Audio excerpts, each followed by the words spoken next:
যুৱ সমাজে যিখন আমি দিবানৈশ টেনিছ বল ক্ৰিকেট প্ৰতিযোগিতা আমি আয়োজন কৰিছিলোঁ এবাৰ ফেব্ৰুৱাৰী মাহৰ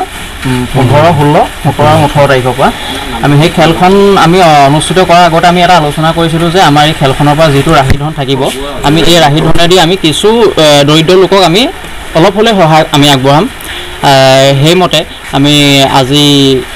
তাৰিখত এই আমাৰ 5টি দৰিদ্ৰ পৰিয়ালক আমি তেওঁলোকক আমি এই টিংপাত দি পেলাই আমি অলপ হ'লেও আমি সহায় কৰিছোঁ আৰু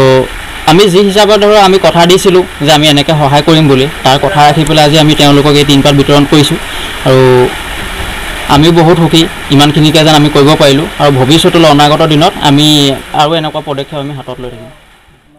আজি আমাৰ নামটি গণক আদৰ্শ গাঁৱত 5টিকৈ পৰিয়ালক টিং বিতৰণ কৰা হৈছে। তাৰ বাবে মই আমাৰ নামটি আদৰ্শ গাঁৱৰ যি আমাৰ যুৱকৰ যিখন যুৱ সমাজ আছে তেখেতসকল সমাজক মই ধন্যবাদ জ্ঞাপন কৰিছোঁ। যিহেতু আমাৰ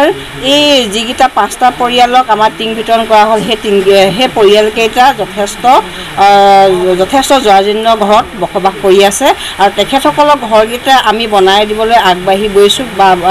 গৈছোঁ আৰু বনায়ো আছোঁ আৰু সেই পৰিয়ালকেইটাক টিংখিনি দিবৰ বাবে তেখেতসকলক আমি অনুৰোধ জনাইছিলোঁ আৰু তেখেতসকলে আমাৰ কথা ৰাখি আমাৰ এই পৰিয়ালকেইটাক তেখেতলোকে টিংখিনি প্ৰদান কৰিলে আৰু বিশেষভাৱে এই ক্ষেত্ৰত আমি চুবুৰ আলি ককাইদেউক আন্তৰিক ধন্যবাদ জনাইছোঁ।